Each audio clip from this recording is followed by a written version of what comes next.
Так, урматтуу достор, биз азыр Ошто бир досумдун мындай өзүнүн мындай дыйканчылык багы деп коелу, багы деп. Бул досум өзү Англияга барып, ушундай клубникаларда иштеп жүрүп, бир барда дагы ошолор бүт жазып келип туруп, Кыргызстанга алып келип, ошондой кылып жасап атат да. Анан кийин барбай койду. Бул ушундай кээбек адамдар мындай тың болот го. Мен мисалы барсам, ал жерде иштеп, иштеген акчамы алам дагы, сүйүнүп келе берем да. А бул барды дагы кайра кийин барбай турган болуп, ошол проектти бияка алып келип, ошондой кылып жасап, азыр бул жагы мына баягындай жумшак клубника экен бул бети. Бул бети атайын мындай экспортко чыгара турган, Россияга жиберип атат азыр. Россияга жиберип, эми Россияга жибергенде баарыбыз эле эме деп ойлойбуз да. Мисалы мен азыр менен алып туруп дамдап көрдүм. Чоң болот экен, красивый, катуу болот экен. Бирок дамы мына жумшактар бар го. Ошондой эле болот экен да мыналарчы. Ошол. Эгерде клубника керек болгон болсо, буну айтайын деген баягы конок тоскондо баягы эзилип кетет го баягы жумшактарчы бизде. Бул андай эмес экен да, катуу болот экен, бирок дамы ошондой эле болот экен. Экспортко атайын бир аз 50 сом, 100 сом кымбатыраак болот экен, но конок тоссоңуз, үйүңүзгө коюп койсоңуз, жакшы сакталып жакшы турат экен. Атайын экспортко деген сорт ушул клубника экен. Атын сурабаптым азыр кандай кылышын.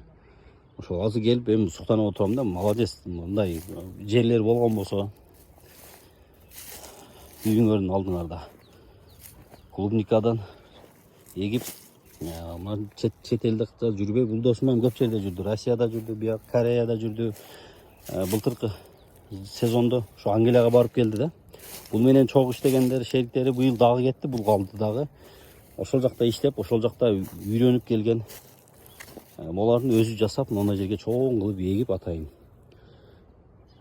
Азыр өзүнүн мындай айтканда өзүнүн дыйканчылыгын кылып, өзүнүн өндүрүшүн кылып, биринчи экинчи түшүмдөрүн уже Россияга жиберди бул досум. Азыр атайын ушул жерге каралганы келди да, кандай болуп атат, эмне болуп атат деп. Кече бизге дагы алып барып берген экен. Мындай башкача да сонун. Жерден дагы, климаттан дагы, любой жактан мындай. Баары Кыргызстанда дамды бушат экен. Ошол анан азыр наркы жагындагы ошондой кылып жасап, мындай тракторлор менен, гредилдер менен, бир нерселер менен сүрдүрүп, тазалап, ал жагындагы буюрса кышкыга парник кылып, кышкыга даярдайм деп атат. Ошол. Эгерде бышып калган болсо, жакын арада бышып калат экен, өзүңүздөр көрүп калдыңар.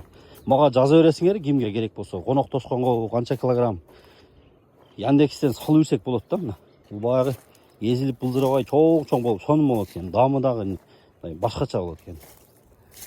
Азыр мына уже биринчисин алып тур, экинчисиге